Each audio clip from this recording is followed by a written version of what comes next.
Salut à tous, bienvenue sur ma chaîne d'analyse technique et de trading sur les cryptos. On va aujourd'hui parler de quelque chose qu'il ne faut surtout pas faire en trading et en investissement, surtout maintenant dans cette période de bull run.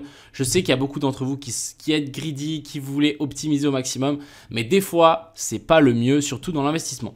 Enfin bref, j'espère bien évidemment que cette vidéo vous plaira. Je vous souhaite aussi un bon week-end de Pâques, profitez de vos familles, ça fait toujours plaisir. Et puis, on est parti.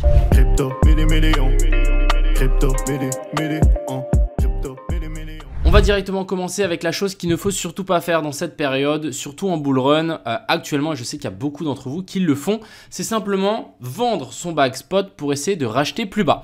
Comme on le voit ici sur le Solana, on a quand même une belle inversion structure, belle correction ici en A, B puis C. Et de nouveau ici, on est venu refaire un boss. Donc là, je me suis dit, ok, intéressant, on peut potentiellement chuter jusqu'ici en bas.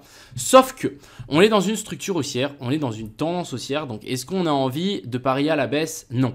Et si en fait, vous vendez votre bag spot ici pour potentiellement le racheter à la basse, c'est que vous pariez à la baisse dans une structure haussière, dans un bull run. Et est-ce que c'est ce qu'on a envie de faire? Surtout pas. Donc moi, en tout cas, ce que je ferais si j'étais vous, c'est je placerai des zones de potentiel rechargement, mais en tout cas, je ne vendrai pas mes bags pour racheter plus bas. Vous pouvez potentiellement vendre des bags pour potentiellement acheter une autre crypto, ça c'est pas un problème, mais vendre pour potentiellement racheter plus bas, pour moi, c'est de la connerie. Donc si vous faites ça, s'il vous plaît, arrêtez et simplement achetez et holder. Ici sur le Solana, on le voit bien, on a fait une très belle inversion structure.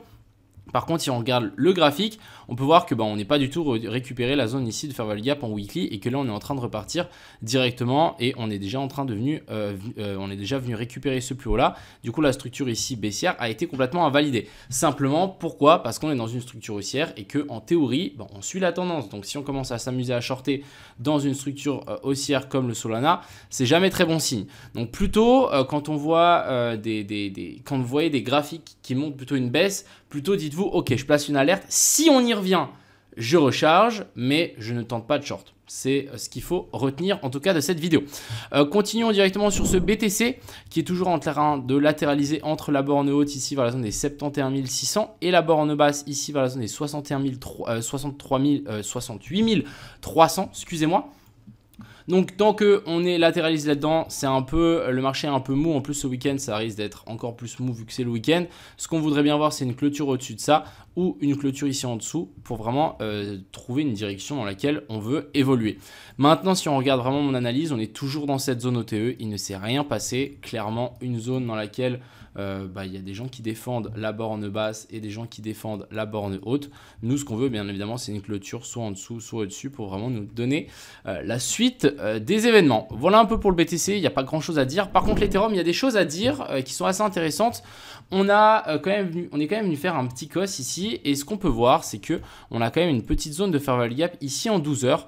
Donc cette zone de fair value gap, pour moi, elle est assez intéressante et ça me dit simplement que si on redescend jusqu'ici en bas, on peut potentiellement rebondir et venir chercher un petit peu plus haut. Surtout qu'on commence à laisser des liquidités ici. Et de plus, ça ferait une petite touchette de la zone des 0,118 parfaitement depuis la dernière hausse. Et ça pourrait nous donner une excellente entrée. Donc, avoir une entrée sur l'Ethereum à la zone des 3400 $, ça me semblerait, 3415, 3400 à 3420 $, ça me semblerait une excellente zone de rechargement. Je dis bien rechargement, les gars. Ne vendez pas vos Ethereum ici pour en racheter là, s'il vous plaît. Plutôt, faites du DCA, achetez jusqu'à temps que vous ayez plus de thunes. Et quand vous avez plus de thunes, vous continuez à acheter. Voilà, vous vous débrouillez. Mais vraiment, dans ces bull runs, le mieux, les gars, c'est de placer des ordres, placer des zones dans lesquelles vous attendez qu'on revienne. Et quand on y revient, vous mettez vos billes et ensuite vous holdez. On n'est pas du tout, encore une fois, dans une optique de prise de profit, peut-être à part sur le océan. Je vous montre ça tout à l'heure. Ensuite, on va continuer. Donc, le Solana, on en a déjà parlé. On va parler du CAS, donc le CASPA, qui est aussi pour moi assez intéressant. Vous voyez qu'on a fait un super rebond. Continuation de la structure haussière. Donc, on fait une clôture au-dessus du dernier plus haut. Donc, en théorie, ici, on veut faire un plus bas que celui-là. Et c'est exactement ce qu'on est en train de faire. On est venu récupérer la zone de fair value gap juste ici. Ensuite, ici, en 4 heures, on a eu un magnifique rebond qui nous a formé un boss. Donc, on a cassé la structure baissière ici. Elle passe haussier. Donc, on fait une clôture au-dessus de la mèche. Vu qu'on était baissier ici en low time frame, on passe haussier. Donc, on passe haussier en grosse time frame, moyenne time frame. Et on veut aussi passer aussi en petite time frame. Et du coup, actuellement, on est venu récupérer les zones de fair value gap là. On est en train de s'écraser dans la zone OTE. Et j'ai placé du coup un petit long ici. Et l'objectif, ça va être de target plus haut sur le casse-pas. Mais simplement, hein, les gars, trader quand toutes les time frames sont haussières. Et là, vous ouvrez un long, il n'y a pas plus simple. Ensuite, on va parler du gala. Je suis toujours en attente. Le pêcheur attend son poisson. J'attends que je sois mordu. L'entrée ici me semble vraiment valide avec la zone de fair value gap juste ici. Et ça correspond aussi à la zone de rechargement de long parfaitement sur la zone de 0,68. Donc, on va simplement attendre pour le gala. Je pense que ça vaut la peine. Ensuite, ici, on a le jupe qui est reparti de nouveau de plus haut. Hein. Moi, je ne sais pas si vous vous souvenez, mais j'avais dessiné un truc comme ça et que ici, on peut potentiellement descendre pour ensuite vouloir repartir. Le truc, c'est que là, le jupe, il est parti directement vers le haut. Donc, encore une fois, ça rejoint un petit peu ce que je disais sur le Solana. Patientez, si jamais vous voulez rentrer, attendez qu'on revienne chercher des zones intéressantes, mais ne vendez pas du jupe pour en racheter plus bas parce qu'on ne sait pas. Et on ne saura jamais si on va y revenir vraiment ou pas. Donc le mieux, c'est plutôt placer des zones de rechargement où vous allez acheter. Mais si on y revient pas, c'est pas grave. Mais ne vendez pas votre bag pour acheter plus bas. Plutôt vendez-le pour acheter autre chose. Par exemple, sur le océan, je vais vous montrer que personnellement, moi, si j'avais du océan, j'aurais pris profit actuellement. Vous voyez qu'on est resté très longtemps ici à plat. Donc belle traversée du désert. Et ensuite ici, on a explosé et on est venu récupérer les liquidités qu'on avait laissés ici au-dessus. Pour moi, ça vaudrait la peine de potentiellement vendre une partie de ces océans pour aller acheter autre chose, par exemple du CRV ou du Ape qui, eux, sont encore à plat, sont encore dans des phases ici de traversée du désert. Donc c'est là où je me dis que ça peut être intéressant d'en vendre un petit peu. Mais en tout cas, si on regarde un petit peu l'océan, on peut voir qu'on est potentiellement dans une 1, 2, 3, 4, 5. On vient récupérer les liquidités. Ça ne me choquerait pas qu'ici on corrige vraiment dans un truc un peu plus long terme, qu'on vienne récupérer ces lots-là, et qu'ensuite on reparte plus fort plus tard. Donc vraiment océan, j'en achèterai pas du tout maintenant. Et ensuite ici, on a le WorldCoin qui est aussi assez intéressant. Ici, on a vraiment une pattern très très clean.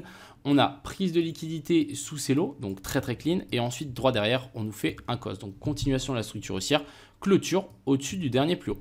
Ensuite, ici, on corrige tranquillement. Nous, ce qui nous importe, c'est de tracer, là j'ai bégayé, mais de tracer la zone d'OTE qui est ici.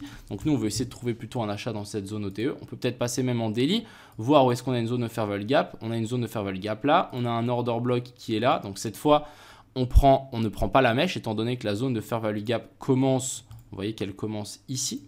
La zone de fair value gap, elle commence ici et non avec la mèche de l'order block. Donc là, quand on va tirer cet order block là, on va prendre de clôture à mèche. Ici, on va pouvoir noter qu'on a un order block en daily. Vous voyez qu'on est venu rebondir dessus parfaitement. Donc pour les gens qui veulent sniper un petit peu, vous voyez que là, on avait une entrée plutôt parfaite. Dans la zone d'OTE plus la zone d'order block, on essaie de combiner le plus d'indicateurs ensemble pour trouver un point d'achat pertinent. Maintenant, je me dis qu'on peut potentiellement revenir récupérer la zone OTE de ce niveau-là. On est pile poil dessus.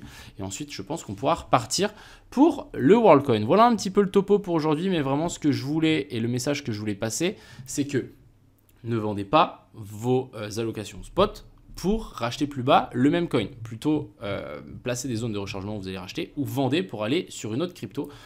Moi, sinon, je pense que vous allez juste vous emmêler les pinceaux et que vous allez vraiment rater beaucoup de potentiel pump. Je pense qu'il y a beaucoup de gens qui ont dû faire ça sur Solana et finalement, on n'y est jamais allé. Donc, encore une fois, c'est toujours bien de hold.